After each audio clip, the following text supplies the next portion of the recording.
પાણી ભરાતા ભારે હાલાકી, ભરેલા પાણીમાં વૃદ્ધને ઉંચકીને લઈ જવા પડ્યા।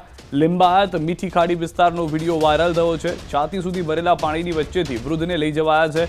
ભરેલા પાણીમાં લોકોએ વૃદ્ધને ઉંચકીને એમ્બ્યુલન્સ સુધી લઈ જવાયા છે। વૃદ્ધ વયના વ્યક્તિને છાતીમાં દુખાવો પડતા ખાડીપુરના પાણીમાં ફાયરના જવાનો દ્વારા રેસ્ક્યુ કરવામાં આવ્યું। લોકોમાં ભારોભાર રોષ ભભૂકી ઉઠ્યો છે। દ્રશ્યો આપ જોઈ રહ્યા છો, વૃદ્ધને છાતીનો દુખાવો થયો હતો। પાણી એટલા ભરેલા છે કે ત્યાંથી નીકળવું કોઈ પણ વ્યક્તિ માટે મુશ્કેલ છે। ત્યારે ફાયરના જવાનોની આ સરાહનીય કામગીરી આપ જોઈ રહ્યા છો કે જે વૃદ્ધ છે તેને 108 સુધી આ રીતે સ્ટ્રેચર બનાવી અને પહોંચાડવામાં આવ્યા છે। ત્યારબાદ વૃદ્ધને સારવાર માટે પણ ખસેડવામાં આવ્યા છે। હાલમાં આ જે પરિસ્થિતિ છે ખાડી પૂરને કારણે થઈ હોવાની વાત જે છે તેના કારણે સુરતીઓ ગુસ્સામાં રોષમાં જોવા મળી રહ્યા છે। વિધિવત ચોમાસાની શરૂઆત થતાની સાથે જ વરસાદનો પહેલો રાઉન્ડ અને સુરતમાં જે રીતે છેલ્લા 3 દિવસથી વરસી રહેલો વરસાદ છે તે તારાજીના દ્રશ્યો સામે લાવ્યા છે। દ્રશ્ય જોઈ શકાય છે સુરતનો લિંબાયત ઝોન કે જે સૌથી મોટો ઝોન છે અને આ વિસ્તાર શ્રમજીવીઓનો વિસ્તાર છે। જે પ્રકારે આ વિસ્તારમાં બાજુમાંથી પસાર થતી ખાડી છે તે ખાડીની બાજુમાં કહી શકાય મુક્તિધામ હિન્દુ સ્મશાન ભૂમિ આવેલી છે અને તેની બાજુમાં રેસિડેન્ટ વિસ્તાર છે। આ વિસ્તારમાં પાણી ભરાયા છે। પાણી ભરાવાની સાથે જ લોકોને સૌથી વધારે મુશ્કેલીઓ પડી રહી છે। જી, મારું નામ કાદિર શેખ છે। કાદિરભાઈ, એક વ્યક્તિને રેસ્ક્યુ કરી થોડીક વાર પહેલાં કાઢવામાં આવ્યો તો શું घटना थी, कितना टाइम थी तकलीफ थी ने केवी रीते बाहर काढવામાં આવ્યો? सर, अभी जो थोड़ी देर पहले जो घटना घटी है, एक 55 से 60 साल के बुजुर्ग व्यक्ति थे जिनको सांस की प्रॉब्लम थी दमे की, और उनकी तबीयत सीरियस हो गई थी। पिछले 48 कलाक से ज़्यादा समय हो चुका है। पानी की स्थिति जैसी आप देख रहे हो वैसे ना वैसे ही है। 10,000 से ज़्यादा परिवार इससे पीड़ित है अभी फिलहाल। तो सूरतनी समाचार, कामरेज खाते शिक्षण मंत्रीની બેઠક, પૂરની સ્થિતિને લઈને અધિકારીઓ સાથે બેઠક કરી। પ્રફુલ પાનસેરિયા દ્વારા તાલુકા પંચાયત ખાતે બેઠક યોજવામાં આવી। ખાડી પૂરને લઈને સમીક્ષા કરવામાં આવી। તમામ અધિકારીઓને કામે લગાડ્યા।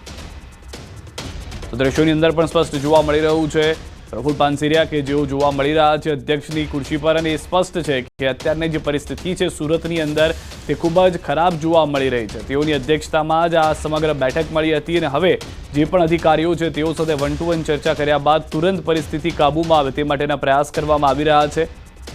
તો નર્મદા જિલ્લામાં મુશળધાર વરસાદથી ચારે તરફ પાણી ભરાઈ ગયા છે। નીચાણવાળા વિસ્તારોમાં ઘૂંટણસમાં પાણી ભરાયા છે। નાંદોદ તાલુકાના વડિયા ગામની સત્યમનગર સોસાયટીમાં રહીશો ઘરમાં રહેવા મજબૂર બન્યા છે। ઘરોમાં પાણી ઘૂસતા સ્થાનિકો ચિંતિત બન્યા છે।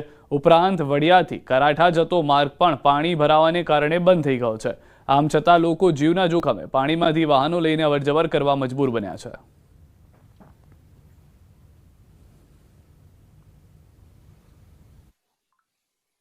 સ્કૂલે બાળકો જતા હોય એ લોકોને કેવી રીતે બહાર કાઢવા? ઘરના વાહન બધું અમે બહાર રોડ પર મૂકી આવ્યા છે, કારણ કે વાહનમાં પાણી ઘૂસી જાય તો એ પણ નુકસાન જ છે એક જાતથી।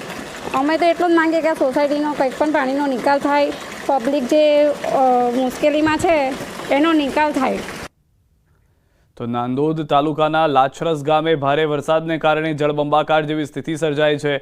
ગાડી પાણીમાં તણાતી જોવા મળી હતી। બીજી તરફ ડેડિયાપાડાથી રાજપીપળા જતા માર્ગ પર આવેલો યાલ ગામનો પુલ ફરી એકવાર તૂટી પડ્યો છે। રોજિંદા જીવન પર પણ અસર પડી રહી છે। તંત્રએ પાણીના નિકાલની કામગીરી હાથ ધરી છે।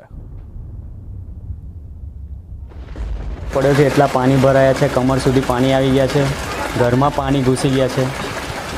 તો કંઈ પણ વસ્તુ લેવા જવું કરવું હોય તો અહીંયાથી નીકળી શકાય એમ જ નથી। એવી પરિસ્થિતિ નથી કે અહીંયાથી નીકળી શકીએ અમે। અમારા ઘરના વાહનો હતા બધા, મારા ગાડી હતી, બાઇક હતું, એ પણ અમે બહાર પાર્કિંગમાં મૂકી આવેલા છે। મેઇન કારણ આ સોસાયટીમાં પાણી ભરાવાનું, બાજુની જે સોસાયટી છે એમાં વાલ બનાવેલો છે, દિવાલ, તો પાણી જાય ક્યાં? સમસ્યા તો જોઈ રહ્યા છે તમે, ઘરથી બહાર નીકળવાનું નહીં, છોકરાને ભણવાનું તકલીફ। હવે ઘરમાં પુરાઈ રહેલા છે, આટલા પાણીમાં જવાનું ક્યાં? આજ નાળો, આજ પુલ ગયા વર્ષે આજ સમયે ધોવાણ થયું હતું। અમે ગુજરાત સરકારને પણ ધ્યાન દોર્યું અને જિલ્લા વહીવટી તંત્રને પણ અમે ધ્યાન દોર્યું હતું। જિલ્લા સંકલન સમિતિ હોય કે દરેક જગ્યાએ અમે આવેદનપત્ર પણ એ નાળાને લઈને આપ્યા છે, છતાં વહીવટી તંત્રની બેદરકારીના લીધે આજે ફરી આ વિસ્તારની જનતાને એને હાલાકીનો સામનો કરવો પડશે। તો આ તરફ વડોદરાના ડભોઈથી પણ દ્રશ્યો આપ જો ઉપરવાસમાં વરસાદને પગલે ઢાઢર નદી ઉફાને છે। ડભોઈ તાલુકાના 7 થી 8 ગામના મુખ્ય માર્ગો ઉપર પાણી ફરી વળ્યા છે। દેવડેમમાંથી પાણી છોડાતા ઢાઢર નદીમાં પાણીની આવક વધી છે।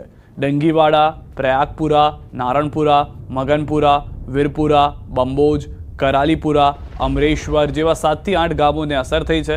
મુખ્ય માર્ગો ઉપર પાણી ફરી વળતા જનજીવન પ્રભાવિત થયું છે.